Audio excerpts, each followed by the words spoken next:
모여든 사람들이 뭐냐면 깨달음을 얻었으니까 뭔가 신비로운 것들이 생길 줄 알았는데 이분이 새생활 운동을 해야 된다. 미신타파해야 되고 금주해야 되고 금연해야 되고 절약된 금액을 모아가지고서 우리가 버려진 개퍼를 막아서 논을 만들자. 1918년부터 1919년 4월 달까지 지게찜을 지어갖고 개퍼를 막아서 약 2만 6천여 평의 논을 만듭니다.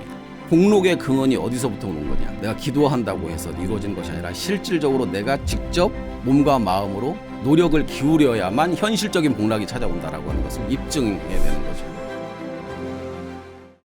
3프로TV 특별 기획 더 릴리전, 종교에 관한 정말 흥미로운 이야기들 여러분과 함께 나누고 있는데요. 사실 우리나라의 뭐 종교 지금 저희가 뭐 개신교, 천주교 또 불교, 또 수입산이지 수입산. 이제 국산 좀 합시다. 그렇게 이제 많이 우리가 봤는데 수입산. 국산으로 가실래요?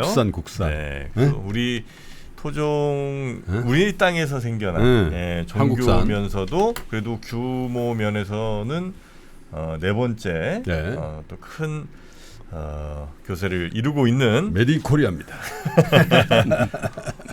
아마 많이들 들어는 보셨을 겁니다. 원불교. 네. 예, 원불교에 대해서 오늘 한번 공부를 좀 해보도록 하겠습니다.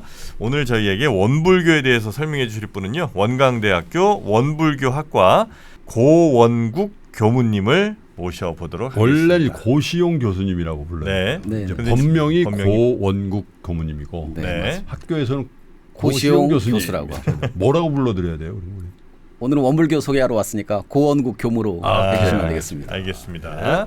어서 오십시오. 반갑습니다. 네, 반갑습니다. 근데 참 이렇게 인자하게 생기셨어요. 아유, 과찬이십니다. 학생들이 진짜 집에서 어떨지 몰라요. 네, 밖에서 인자하신 분들 치고 집에서도 인자한 분들 별로 없습니다. 집에 안 들어가면 됩니다. 자, 우리 교무님과 함께 원불교. 원불교는 저희가 사실 정보가 물론 다른 종교도 별로 생각보다 몰랐습니다만 원불교는 진짜 잘 모르잖아요. 정말 모르죠. 원광대학교가 그 원불교라는 거 정도. 원음방송. 원음방송. 삼성그룹의 홍나희 여사. 그리고 네. 동그라미 이렇게 크게 그렇지. 있는 뭐 네, 이런 정도 둥그런. 느낌. 네. 그런 정도. 그래서 뭐 불교의 한 뭐 갈래 이렇게 이제 생각하시는 분들도 많을 텐데 일단 원불교가 어떤 종교인지 간략하게 좀 소개를 좀 해주신다면요. 네, 원불교는 둥글 원자에 부처불이라고 사람들이 많이 알려 있는데 부처님은 깨달은 분이거든요. 그래서 불은 동사형으로 설명을 하자면 깨닫다라고 하는 의미입니다. 네. 그래서 원의 진리를 깨닫게 하는 종교 이렇게 설명할 수 있겠습니다. 원의 진리를 깨닫게 하는 가르침을 펴는 종교라고 말씀드릴 수 있겠습니다. 불교예요? 불교라고 보는 측면들도 있지만 1916년 한국에서 발생한 한국의 신종교입니다. 세종교라고 말씀드릴 수 있습니다. 불교는 아니네요, 그러면. 그렇습니다. 시작부터 역사를 살펴보면 새롭게 시작한 한국의 자생종교라고 말씀드릴 수 있겠습니다. 아니 그러면 그 불교랑 교리가 완전 달라요? 예, 완전히 다릅니다. 그래요? 예. 이름을 근데 원불교로 하셨어. 문화적인 배경과 발생적인 역사를 놓고 보면 이제 그렇게 하게 된 이제 이유가 좀 있어요. 이유가 있습니다. 그 이유는 천천히 저희가 좀 알아볼 텐데. 그 원의 진리라고 처음 말씀해 주셨는데 네, 맞습니다. 원의 진리라는 게 뭐예요? 원의 진리는 원불교의 교조인 소태산 박중빈 대종사께서 깨달으신 진리를 말하는 건데요. 그분이 20여 년간의 구도 고행 그때 깨달음을 얻으시고 진리는 본래 하나다. 그런데 그 진리가 갖고 있는 속성이 있는데 크게 두 가지로 설명을 해보자면 하나는 불생불멸이다. 생도 없고 멸도 없다. 시작도 없고 끝도 없다. 그러니까 영원하다는 것으로 설명할 수가 있겠고요.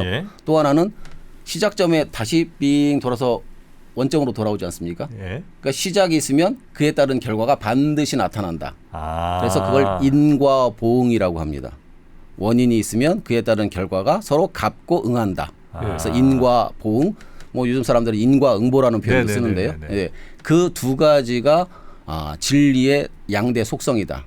또 하나 덧붙이자면 모든 것들은 다 연결되어 있다.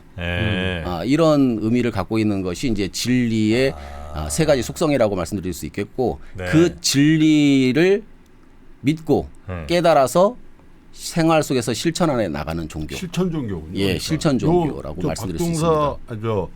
그 소태산 대종사라고 대종사를 원불교에서 믿으면 얘기합니다. 천국 간다 이런 거 아닙니다. 아니에요? 사람을 믿지 않고 진리를 믿는 겁니다. 그래서 소태산 네. 대종사께서는 사람만 믿지 말고 그 법을 믿어라 이렇게 가르쳤고요. 그래서 예. 원불교는 진리적 종교를 지향하고요. 사실적 도덕을 훈련함으로 인해 가지고서 인격의 변화, 세상을 낙원으로 만드는 것 이것을 지향하는 종교라고 말씀드릴 수 있겠습니다. 그 종교에서 꽤 중요한 것 중에 하나가 이제 사후 세계를 어떻게 볼 거냐 뭐 이런 게 있잖아요. 네네. 원불교에서는 그런 게 없습니까? 원불교도 사후 세계가 얘기되고 있죠. 그런데 결국은 원의 진리에 부합돼서 얘기하자면 네. 현생에 살고 있다면 다시 다음 생으로 돌고 돈다 이렇게 윤회가 설명을 하고 있죠. 있군요. 예, 윤회가 있다라고 얘기를 합니다. 사람만 있나요? 모든 생명체들이 다 갖고 있죠. 아 근데 그 의미는 좀 있어 보이니까 시작도 없고 끝도 없대 대신 뭔가를 했으면 반드시 그게 나에게 돌아온다. 인과보험한다. 네, 인과보험한다. 요거는 이제 네. 굉장히 중요한 진리다. 네, 요거를 근데 받아들이는 게 아주 어려운 일은 아닌 것 같거든요. 이 이야기를 받아들이는 그러니까 것 자체는. 종교의 단위까지 그게 올라가야 될 얘기냐 이거지. 네. 그런 거 뭐 철학책에도 나오고 네. 또 뭐 선생님이 가르쳐 주셔도 뭐 나는 그렇게 생각한다. 네. 근데 그렇게 생각하는 것이 아니라 그것을 나의 신념 체계로 받아들여서 일상생활 속에서 실천한다. 예를 들면 선인 선과 악인 악과라고 얘기를 하죠. 그러면 그걸 뻔히 알면서 선한 행동만 하냐 이거죠. 아 이렇게 하시면 이제 저도 이제 들어갈 수밖에 없는데 네. 선과 악을 어떻게 구분하죠? 저는 선과 악을 구분 못합니다 사실. 아 그렇습니까? 적어도 나에게 좋은 것과 너에게 좋은 것, 혹시 나에게 손해되는 것, 너에게 이익되는 것은 20분이지 네. 원래부터 정해진 선과 악은 저는 거의 없다고 봅니다. 네. 원인이 있으면 그에 따른 결과가 반드시 나타나기 때문에 네. 그에 따라서 내가 기준을 할 때는 네. 선악의 기준으로 얘기하는 것이 아니라 인류 공동체에 있어서 은혜를 베풀어 낼 수 있는 쪽으로 네. 판단 기준을 삼고 행동한다는 것을 가르치고 있는 겁니다. 원불교에서는. 은혜를 기준으로? 예. 은혜? 예. 은혜라는 건 무슨 개념일까요? 원불교에서는 그 네. 진리의 작용에 따라서 은혜가 나타난다 이렇게 가르치고 있는데요. 예. 예. 이 세상은 서로 없어서는 살 수 없는 관계로 맺어져 있다. 예. 그래서 이론상 진리의 작용이 결국은 은혜로 화한다, 변화한다 이렇게 가르치고 있어요. 네. 그래서 나 역시 그 은혜의 생산자로서의 역할들을 하는 것이 신앙이고 수행이다라고 얘기를 하죠. 은혜의 생산자. 네. 저희가 좀 더 이해하기 쉽게 뭐 어떤 종류의 어떤 행동이나 어떤 결과물들이 우리가 은혜로 이해할 수 있는지 좀 보여주시면 어떨까요? 기본적으로 나와 내 가족만을 위하려는 생각에서 벗어나서 예?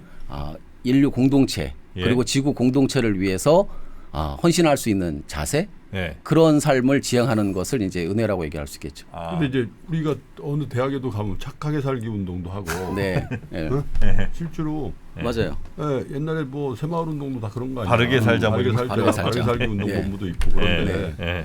이거는 뭐 일종의 캠페인이지. 예. 그렇잖아요. 뭐 은혜를 베풀고 남을 위해 살고 이런 것들에 대해서는 많은 사람들이 얘기를 하고 그러는데 네. 이게 한국의 4대 종교가 될 정도로 네. 예, 아주 뭔가 신념 체계나 정신 세계 네. 혹은 사후 세계까지 관통하는 종교적인 무언가가 있는가? 우리가 뭐 기독교냐 불교냐 뭐 천주교 다 그런 생각이 있잖아요. 네네. 교훈적인 거 말고 다른 거는 뭐가 특징이 있죠? 원불교에서 특징적으로 얘기할 수 있는 것은 마음 공부라고도 또 얘기할 수 마음 있을 공부? 것 같아요. 예. 마음 공부요. 예, 마음 공부. 마음 공부. 예. 무슨 저 센터 같은 데서도 이제 그런 수련단체에서 예, 많이 하긴 하잖아요. 네. 그 원불교의 핵심은 하여튼 그 원의 진리를 우리가 받아들이는 것, 그 다음에 그거를 우리 삶에 실천하는 녹여내는 것, 네. 그러면서 은혜를 좀 더 은혜로운 삶을 살 수 있도록 혹은 뭐 은혜를 많이 퍼뜨릴 수 있도록 노력하는 것, 이런 네. 정도라고 우리가 생각하면 될까요? 네네. 근데 원불교 그러면은 민족 종교잖아요, 교모님. 민족 종교라는 표현은 좀 수정돼야 될 것 같습니다. 왜냐하면 민족 종교라는 표현을 우리들이 종종 쓰는데요. 네. 특정 민족을 구원하기 위해서 종교가 아니 우리의 종교라. 우리의 종교. 우리 민족에서 자생적으로 발전된 종교인데 네. 개벽이라는 말을 많이 쓰더라고요. 네. 근데 사실 그거는 천도교에서도 개벽 쓰잖아요. 네, 맞습니다. 요 개벽이라는 개념이 물질이 개벽되니 정신을 개벽하자. 네. 이게 소태산 대종사께서 말씀하신 거죠. 네, 맞습니다. 이거 무슨 뜻이에요? 개벽이라는 게. 예. 개벽이라고 하는 것은 1000개 지벽의 준말인데요. 네. 10개자 10벽자입니다. 막혀 있던 것을 예. 연다. 닫혀 있던 것을 열어낸다. 예. 어두웠던 것을 밝은 곳으로, 또 낮은 곳을 높은 곳으로 이게 진급한다는 거죠. 발전한다는 것이고요. 이런 의미를 담고 있는 것이 개벽인데요. 물질이 개벽되니 정신을 개벽하자라고 하는 것은 이제 원불교 개교 표이기도 합니다. 네. 그래서 소태산 대종사께서 깨달음을 얻으시고 기존에 많은 종교들이 있음에도 불구하고 원불교라고 하는 새로운 종교를 열게 된 동기가 있는데 예. 그것이 이제 물질이 개벽되니 정신을 개벽하자는 것이거든요. 물질이 개벽되니라고 하는 것은 우리가 물질 문명이 계속해서 개벽이 되고 있다는 거죠. 그래서 과거에 없었던 물질 문명이 새롭게 생겨나서 우리의 편리를 주기도 하고 예. 그런데 그 물질 문명을 사용해야 할 사람의 정신은 그 물질 개벽의 속도를 따라가지 못하고 있다는 거죠. 그래서 물질을 선용해야 되는데 선용하지 못하고 오히려 물질이 목적이 되고 물질 문명으로 인해 가지고서 물질의 노예 생활을 하고 있기 때문에 네. 괴로움에 허덕이고 있다. 그 돈일 수도 있겠네요. 그게. 그렇죠. 돈이 될 수도 있고요. 뭐 다양한 삶에 있어서 물질 문명의 편리를 추구하다 보니 삶의 근본적인 존재의 의미라든지 또 우리 인류 공존에 나아갈 방향이라든지 목적이라든지 뭐 이런 것들을 잃어버리고 오로지 그것만 추구함으로 인해서 고통이 점차 심해지고 있다.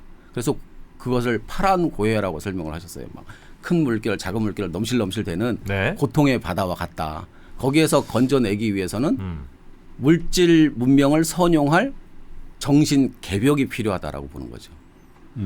그 답이 있습니까? 그것은 신앙과 수행을 통해서 이루어지는데 그것을 네. 이론상 진리의 신앙과 수행을 통해서 이루어진다고 소태산 대종사는 이론상은 뭐예요? 이론상은 아까 말씀드린 대로 원입니다. 그래서 생도 없고 멸도 없다. 그렇지만 원인이 있으면 그에 따른 반드시 결과가 나타난다는 것을 이론상 진리가 상징하고 있죠. 이제 그 소태산 대종사가 이제 그 대각이라고 하죠. 네. 큰 깨달음을 이제 경험한 다음에 네. 제자들을 모으고 네. 이 원불교를 창시할 그 무렵이 네. 우리 민족 입장에서는 완전 개화기잖아요. 개화기. 네, 맞습니다. 새로운 물질들이 서구로부터 일본으로 막 밀려 들어오니까 네. 야 이게 정신없다. 네. 그런 어떤 세간의 어떤 여론들이 있었을 것 같긴 해요. 네. 그리고 막 전에 안 그러던 사람이 막 어디 갔다 오더니 확 변해가지고 막 이런 사람들도 나오고 그죠. 네네. 그런 물질 문명에 대한 어떤 그죠. 이 우리 한국적인 어떤 깨달음 이런 것들에 대해서 이렇게 시대적으로 이렇게 네. 얘기할 수 있는 여건이 있었나 봐요. 네, 그런 배경도 있었습니다. 예. 왜냐하면 그때 당시 일제 강점기의 상황 속에서 네. 우리나라의 자본주의가 점차 이제 도입되기 시작한 시점이기도 하거든요. 그래서 저는 당시에 이제 굉장히 큰 변화들을 막 이제 겪으면서 네네. 이제 혼란의 시기에 뭔가 이렇게 정리해야 될 이론이든 뭐 사상이든 게 필요하니까 네. 그때 당시에 원불교와 같은 또 신흥 종교들이 그때 좀 많이 있었잖아요. 그렇죠. 증산교도 있었고. 예. 네. 그래서 그 중에 하나로 우리가 이해를 하면 괜찮나. 네, 그 중에 제일 끝자락에 생겨난 종교라고 할 수 있을 그래요? 것입니다. 왜냐하면 1916년에 생겼으니까요. 그러니까 뭐 동학도 있었고. 예, 보통 보면 동학이라든지 뭐 보천교라든지 이런 종교들이 먼저 생겨났고요. 네네네네. 그런데 후에 이제 원불교가 생겨났습니다. 이 창시자라고 해야 되나요? 네, 원불교의 이 교조. 원각성존 소태산 대종사는 어떤 분인가요? 이분은 종교를 창시한 분이니까. 네네. 근데 우리 잘 근데 전 처음 알아서 들어봐요. 오늘. 박중빈 대종사? 처음 들어봅니다. 그러셨어요. 네. 원불교는 이분을 막 이렇게 추앙하거나 막 이렇게 안 띄우시다는 하나 것 봐요. 같아요. 그러니까 네. 모르지. 우리 원불교를 아는데 네. 이 대종사 소태산 대종사를 들어는 본 것 같은데 잘 네. 모른단 말이에요. 초등학교나 이제 중고등학교 교과서에 잠깐 이렇게 수록돼 있을 등장해요. 정도. 예, 그렇긴 합니다만. 있었나 모르겠네. 네. 수능 출제 문제로도 이제 나오기도 하고 아, 그랬습니다. 그래요? 예, 네, 그렇지만 네, 잘 네. 알려져 있지는 않죠. 네. 예, 이분이 1891년 네. 전라남도 영광에서 태어나셨습니다. 예. 예. 그래서 그분이 어렸을 때부터 이제 의문이 많으셨대요. 그래서 하늘을 보면 하늘이 의심이 되고 부모님들이 이제 사시는 걸 보면 왜 많은 사람들 중에서 우리 부모님들이 부부의 인연을 맺었을까? 또 동네에서 사람이 죽어서 장사를 치르는 모습을 보면서 사람은 죽으면 어디로 가는가? 또 하늘 보고 구름은 어디서 왔다가 어디로 가는가? 뭐 이런 의문들을 많이 가지셨는데 네. 그런 의문을 풀기 위해서 동네 어른들에게 자꾸 여쭤봐도 그런 거 뭐 답을 알려주질 않잖아요. 예. 그러다 보니까 이제 어떤 분이 도사를 만나면 도사가 알려줄 거다. 네. 그러니까 도사가 어딨냐? 그랬더니 산에 가면 도사가 있다. 예. 도사 만나게 해달라고 또 산신령을 만나게 해달라고 기도를 또 산에 가서 한 5년 동안 예. 오르내리면서 이제 하기도 하고 그러한 구도 고행을 한 20여 년 동안 합니다. 어렸을 때부터 예. 20대까지 하셨겠네요. 예, 20대 중반까지. 그래서 26살 되던 해에 20년을 했는데 26이에요. 여섯 예. 6살 때부터 했다는 예, 거예요? 7살 때부터. 이거 약간 의심인데. 근데 이제 그때 당시 1916년에 깨달음을 얻었고 이분이 1891년에 태어나셨으니까 그때 그분이 고행하신 구도하셨던 모습들을 그 동네 사람들이 다 봤으니까 그걸 고증하고 있으니까요. 네. 예. 그런 20여 년간의 구도 고행 끝에 예. 깨달음을 얻은 거죠. 그래서 그 깨달음이 이제 생겨나고 예. 삶의 변화가 생기니까 예. 동네 사람들이 이제 제자가 되기를 희망하면서 그래요. 예, 4-50명이 모여들었습니다. 예. 4-50명이 모여든 가운데 그 중에서 진실하고 신심 있는 사람들을 한 9사람의 제자를 모아가지고서 조합을 만들었어요. 그래서 저축조합이라고 이름을 붙였습니다. 네. 근데 이제 조합을 만들어 가지고서 예. 새생활 운동을 하는 거예요, 사실은. 미신타파 새생활 운동. 왜냐하면 모여든 사람들이 뭐냐면 깨달음을 얻었으니까 신통이 일어날 것이고 이적이 일어날 것이고 뭔가 신비로운 것들이 생길 줄 알았는데 이분이 새생활 운동을 해야 된다. 미신타파 해야 되고 금주해야 되고 단연 그러니까 금연해야 되고 그리고 절약된 금액을 모아가지고서 우리가 버려진 개퍼를 막아서 논을 만들자라고 하셨어요. 단톡 사업. 예. 그래서 1년여 동안 1918년부터 1919년 4월 달까지 네. 지게찜을 지어갖고 개퍼를 막아서 약 2만 6천여 평의 논을 만듭니다. 와. 방언 공사를 해요. 그 조합원들하고. 네, 조합원들하고. 그러니까 그런 과정을 진행하면서 복록의 근원이 어디서부터 오는 거냐? 내가 기도한다고 해서 이루어진 것이 아니라 실질적으로 내가 직접 몸과 마음으로 노력을 기울여야만 현실적인 복락이 찾아온다라고 하는 것을 입증해야 되는 거예요. 새만금의 창시자시구만. 아니요, 근데 사실은 동네야. 역사적으로 보면 고려 시대 때부터 개척 사업은 있었다라고 있었죠. 하는 예. 것들이 이제 다 전해지고 있고요. 그리고 그 지역이 태어나시고 사시던 지역이 개펄이 내왕하는 지역이었거든요. 아니, 근데 종교 지도자보다는 지금은 사회운동가 사회운동가. 맞습니다. 뭐 그런 예, 느낌인데. 그런 측면들이 더 강하죠. 예. 예, 그래서 새로운 종교의 모습들 나아갈 방향들이 보면 보통 깨달음 얻었다 혹은 계시를 받았다라고 하면 이적을 보여주고 모여든 제자들에게 헌공을 강요하고 헌금을 그렇죠. 유도할 수 있지 제가 않습니까? 말씀드린 그런 식이에요. 근데 그런 것을 안 하신 거예요. 예. 심지어는 또 당신이 방언 공사를 하는 과정 속에서 공사비가 모자라니까 당신 집을 저당 잡아갖고 대출 받아가지고서 또 그때 당시에 세계대전 그 시기지 않습니까? 그러다 보니까 이제 또 경제 쪽에도 관심을 두셔갖고 예. 숫에 투자하셔갖고 또 숫 그때 당시에 숫 시세가 폭등을 했답니다. 그래서 숫에 투자를 해서 또 공사 비용을 마련하기도 하고 종교 지도자는 아닌데 아무리 봐도. 처음에 시작할 때는 사회사업가. 맞습니다. 예. 근데 벽면 수도를 하시면 그게 깨달아지나? 이런 분들은 원래 신교 그렇잖아요. 신문물을 경험한 뭐 재미 유학파라든지 이런 분들이 돌아와서 하는 일인데. 근데 그분은 사실은 농촌 속으로 이런 운동이 있었어요. 예. 네. 근데 그분은 영광 길룡리라고 하는 곳에서 태어나셨는데 네. 해외 경험이 없으신 전혀 분이에요. 없었을 텐데. 그래서 20여 년간 구도 생활을 하셨기 때문에 그 동네에서는 좀 미치광이 소리를 들을 정도였거든요. 그런데 깨달음을 얻고 나서 이분이 행동의 변화를 보이니까 예. 사람들이 이제 더 모여들었고 그런 2만 6천 평의 논이 또 조성이 되니까 경제적 토대를 거기서 갖추게 되고 현실적으로 이제 변화되는 모습들을 이제 네. 보이고 또 참여하면서 자기가 직접 느끼는 희열도 있어요 제자들이. 네. 이제 그런 과정을 통해서 자꾸 사람들이 모여드는데 요시찰 이물이 되니까 이분이 여기서 더 교화 활동을 하기는 어렵겠다라고 판단을 네, 하시고 이제 피신을 가죠. 어디로요? 김제를 거쳐갖고 전북 부안 내변산 쪽에 있는 초당을 하나 지어갖고 네. 1919년부터 1924년까지 약 4년 6개월 동안 은신하는 생활을 합니다. 일제로부터. 네. 근데 은신 생활을 해도 제자들이 이제 또 물어물어서 찾아드니까 예. 그 은신에 있는 동안에 당신이 깨달아서 얻은 내용과 또 그리고 과거의 성현들께서 가르침을 펴셨던 내용과 무엇이 같고 다른지 이런 것들을 이제 연구하기 시작하시죠.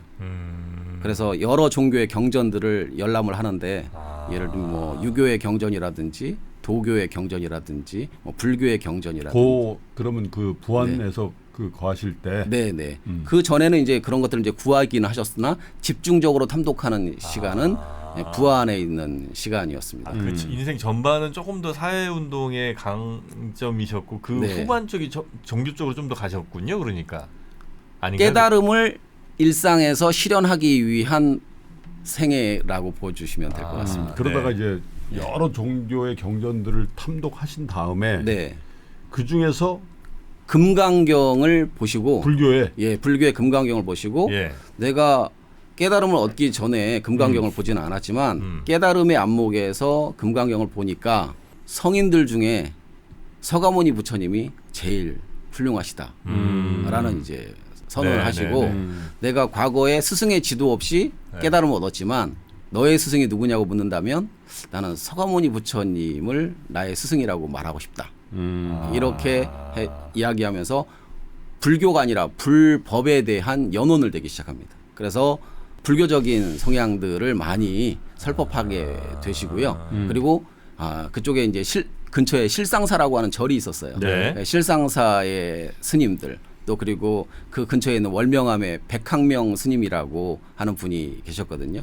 그래서 그런 스님들과 교류도 하게 되시고 불교의 교리와 제도에 대해서 많이 이제 익히게 되시죠. 네, 네. 그러다가 1924년에 제자들이 이제 여기에 머무르지 마시고 나오시라고. 네.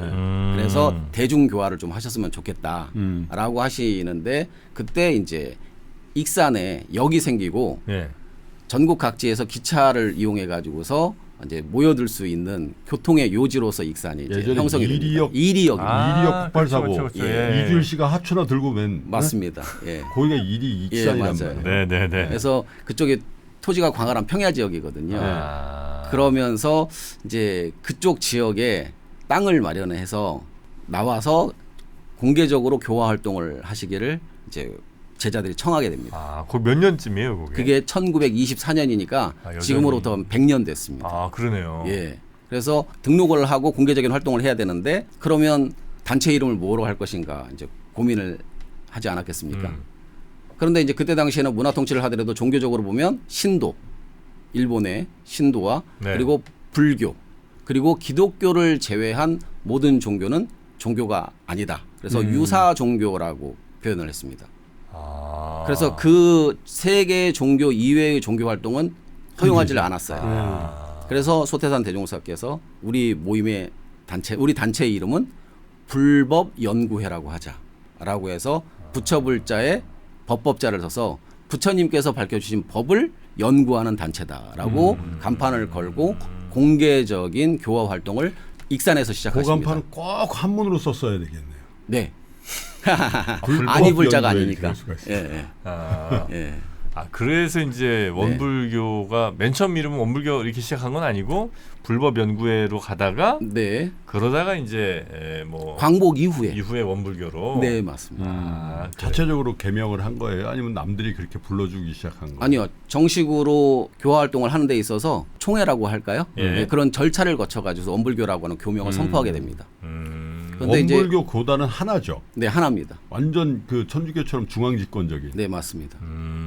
그 모든 원불교 뭐 교당이라고 해야 되나요? 네, 교당이라고 합니다. 그런 곳들이 다 전국에 이제 있는데 다 중앙 컨트롤을 하고 계시는. 네, 우리나라뿐만 아니라 외국에도 나가 있는데요. 외국에도 예, 있어요. 예. 몇 개나 돼요, 한국에? 한국에는 한 600여 개의 교당이 있고요. 교당이? 예. 왜 이렇게 안 보여? 우리는?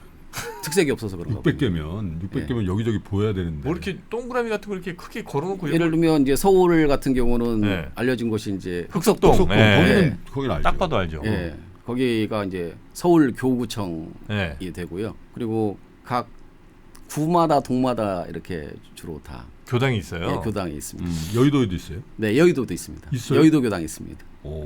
왜 못 봤는데 나는? 그러니까. 네. 1등 안에 있겠지 여의도는. 예, 빌딩이 한 2개 층이 이제. 그렇게 이제 예, 쓰시는 예. 거고. 근데 또 관심이 없으시니까 또 뭐 그럴 수도 예, 있죠. 그런데 예. 이제 알면 보인다고 이제 음. 곳곳에서 발견하실 그럼 수가 이제 있습니다. 지금은 그 만약에 천주교회는 교황이 계시잖아요. 교황이 있고 추기경이 있고 네네.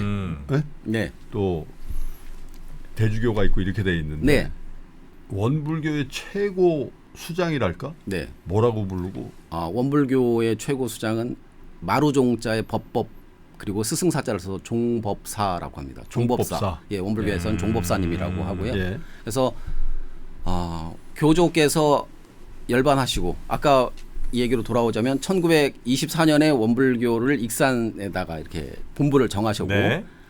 전국 각지에서 또 제자들이 모여드니까 신자들이 모여드니까 이제 거기에 신앙 공동체가 생긴 겁니다. 그래서 사람들이 와서 집도 짓고 살고 공동체 마을이 되고 그래서 그때 당시에 신문에 보면은 뭐 신앙 공동체 이상적인 공동체로 기사가 나오기도 하고요. 또 많이 또 신자들이 모여 살고 아이들이 태어나고 자라다 보니까 학교도 만들어야 되지 않습니까? 그렇죠. 그래서 학교도 만들고 예. 교육 사업도 하게 되고 그리고 광복 이후에는 전제동포들이 모여드니까 그 전제동포 구호 사업도 하게 되고 그리고 전쟁 고아들이 생겨나니까 우리나라 최초의 고아원 한국 보육원도 만들어서 고아원 사업도 하게 되고 예. 뭐 이런 일들을 활발하게 전개를 하게 됩니다. 제자들과 함께.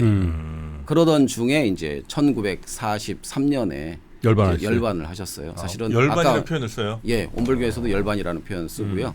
그런데 이제 제가 약간 설명하다가 시차가 좀 바뀌었습니다만 이분이 1943년에 돌아가시고 그분의 수제자인 정산송규라고 하는 분이 종법사에 오르십니다. 그래서 원래는 소태산 대종사께서 불법연구회라고 하는 단체를 창립을 하고 초대 종법사를 하셨거든요. 그러다가 이분이 돌아가시고 나서 종법사 자리가 비니까 1943년은 일제 말기 아닙니까? 네. 그러니까 소태산 박중빈 대종사가 열반했으니 죽었으니 이 단체는 끝이다 멸망할 거다라고 해서 이제 내버려 뒀죠. 근데 그 전까지는 사람들이 원근 각지에서 심지어는 뭐 서울에서도 내려와서 거기서 임시 주거지를 만들어서 살기도 하고 그러니까 일제 경찰서 파출소를 거기다가 원불교 총부에다가 상주하는 경찰을 요주이네요. 예, 요주의로 해서 2명을 상근하게 만들어서 예. 돈 문제 있는지 그 다음에 세계 문제가 있는지, 그러니까 여자 문제 있는지 뭐 이런 것들을 다 탈탈 조사를 하고 심지어는 법해보고 그러면 뒤에서 다 감시하고 뭐 이런 활동들을 했는데 억압과 감시 활동들을 하고 그런 과정 속에서도 꿋꿋이 이렇게 활동을 했죠. 공개적으로 문제가 없으니까요. 네.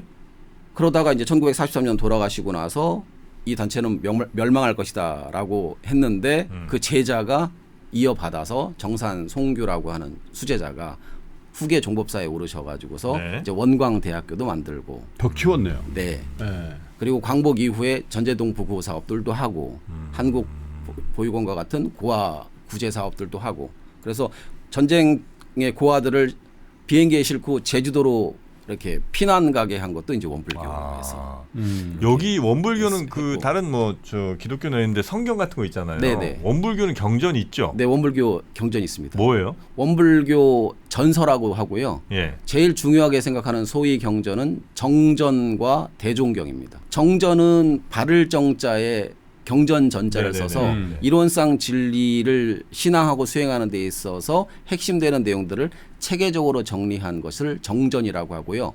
이것을 소태산 대종사께서 직접 저수를 하셨습니다. 뭐 어떻게 사람들이 살아야 되는지에 대한 얘기예요. 예, 맞습니다. 예. 원불교가 왜 개교하게 됐는지, 원불교 교리의 핵심적인 내용은 무엇인지, 네. 그리고 원불교 최고의 종지 이론상은 무엇이고, 네. 그 이론상을 신앙하고 수행하는 방법은 무엇인지, 예.